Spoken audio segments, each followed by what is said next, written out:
Hello and welcome to Eye on Africa. I'm Yenna Lee, replacing Georgia Calvin-Smith this week. Let's get started with your top stories on the continent. Egypt's revolution activist Alaa Abdel Fattah is sentenced to 5 years behind bars for spreading fake news. Rights groups describe the trial as a sham.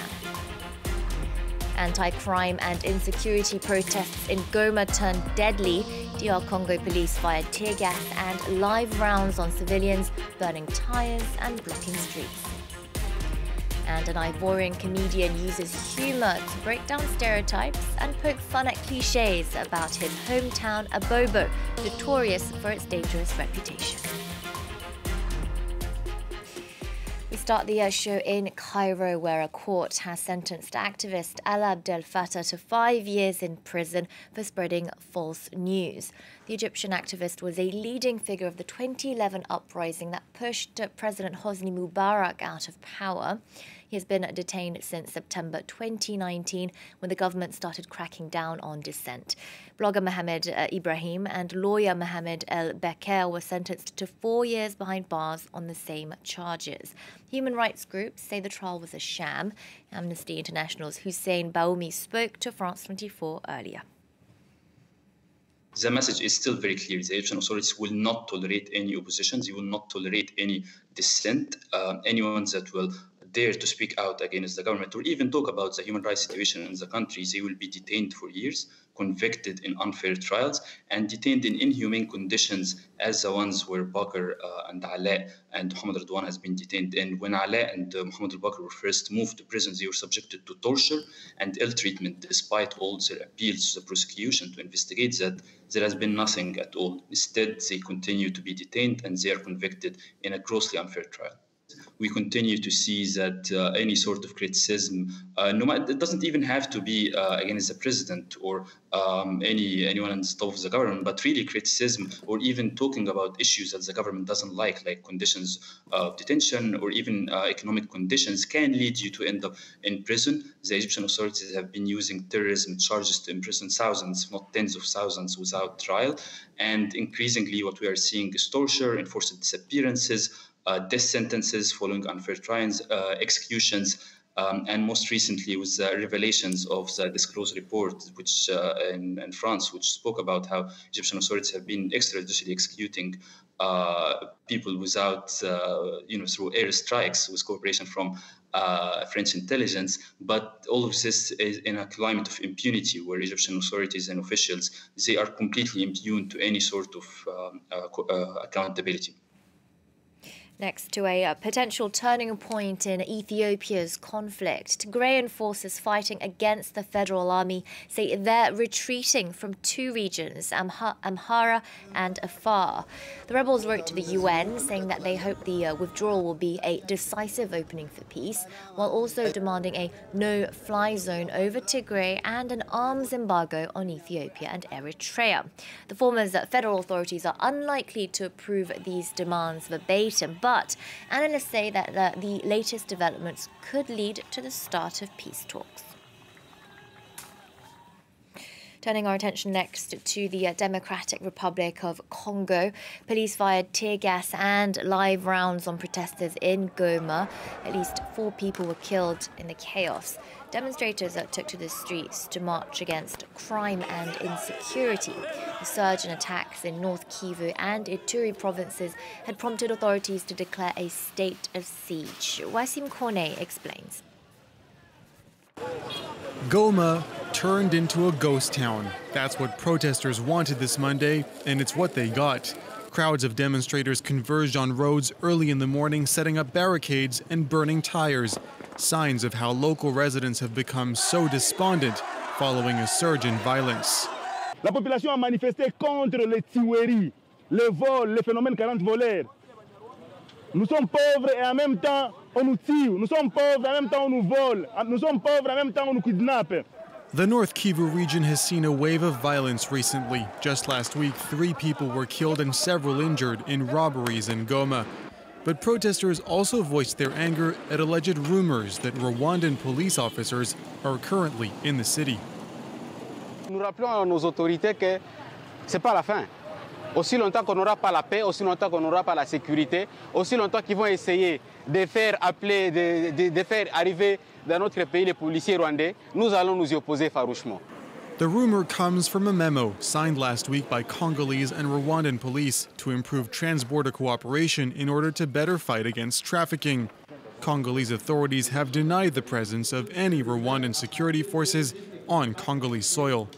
D'aucuns auraient aperçu à Goma des policiers rwandais, et je ne sais par quelle magie, si ce n'est par l'imagination fertile des esprits mal intentionnés destinés à instrumentaliser la jeunesse.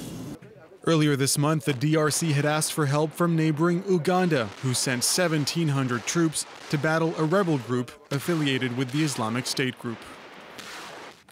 Protests also took place in Sudan. Hundreds of thousands of people marched in Khartoum and other cities demanding the return of civilian rule. At one point on Sunday, anti-coup demonstrators briefly reached the presidential palace in the capital. It's the 3-year anniversary since the start of the rallies that transformed into a mass uprising against autocrat Omar al-Bashir. Gabonese football coach Patrick Assoumou has been arrested near Libreville. It comes after allegations reported in The Guardian that the under-17s coach raped and sexually abused minors. He denied the accusations, but Gabon's Football Association suspended him pending an investigation. Next to Nigeria for a COVID-19 update on the most populous country in Africa. Currently, there's a national curfew from midnight to 4 a.m. Masks are mandatory in public spaces, and there are restrictions on gatherings of more than 50 people. In Lagos, proof of vaccination is also required for social events, but are these rules really being respected on the ground? With a major Afrobeats event and Christmas just around the corner, authorities fear clusters could appear. Our correspondent Sam Olukoya brings us up to date. Nigeria is gradually entering the fourth wave of the COVID-19 pandemic, with infection figures rising sharply. In the last 2 weeks, daily infection rates have gone up by 761% over the previous 2 weeks.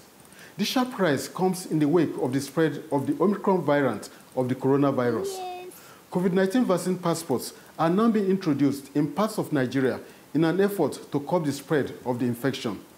In Lagos, the epicenter of the pandemic in Nigeria, authorities have issued guidelines that require those attending public events to prevent their vaccination cards or digital barcode page showing that they have been vaccinated.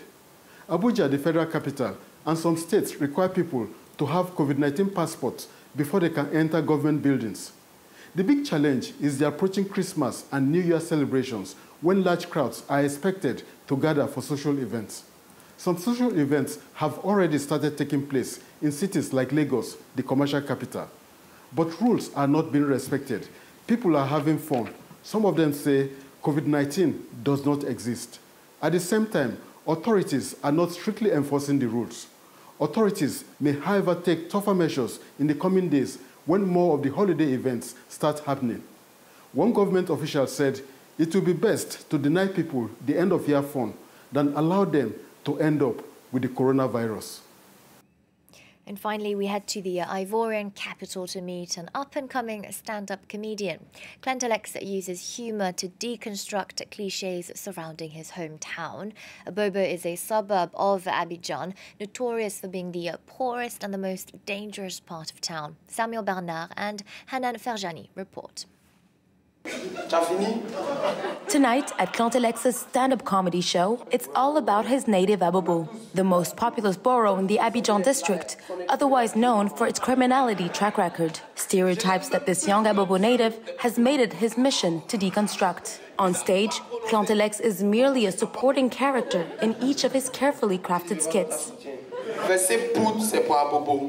Courir, c'est pour Abobo. Va chez nous les jeudis ou les dimanches à Abobo, on verse poudre sur toi. Toi, mais tu ne demandes pas, on verse poudre sur toi. Parce qu'il y a mariage. The comedian utters the name Abobo repeatedly, like he would a chorus. But he doesn't shy away from being raw when telling his neighborhood stories. Moi, je suis très connu à Abobo. Il a déposé mon vélo ici. Ils sont venus prendre mes chaussures là. À mon retour, ils ont pris les 2 pneus. addressing the clichés attached to his neighborhood with humor and derision, an approach that appears to be working with tonight's audience. It's important to talk about it because Abobo has such a bad reputation. I think that joking about it all is a good idea. He came to show something different, with references that come not only from Abobo, but also from elsewhere, like in France with Macron and other things. It gives a different image of Abobo people. In Abobo, Clontelex is a true celebrity, especially among the children. But according to his aunt, his decision to pursue a career in the arts came as a surprise for everyone in the family. We really didn't expect him to start a career in comedy. We had never really considered it. For Clontelex, comedy should always strive to strike a chord. The young performer hopes that his success will set an example for the young people in his neighborhood, many of whom are tempted to leave the country by any means necessary. I didn't have to go somewhere else to make it. It's my own humor, my own dream. I went to school and worked hard to get here. I hope this will force young people to think before leaving for Europe and risking their lives for nothing. I want them to see that there are opportunities right here, that you can make it if you believe in your talent. The next time Clontelex steps on the stage will be here in Abidjan on the 19th and 25th of December. His French enthusiasts will have to wait until February 2022 to watch him perform in Lille. That's it for Eye on Africa. More international news coming up next.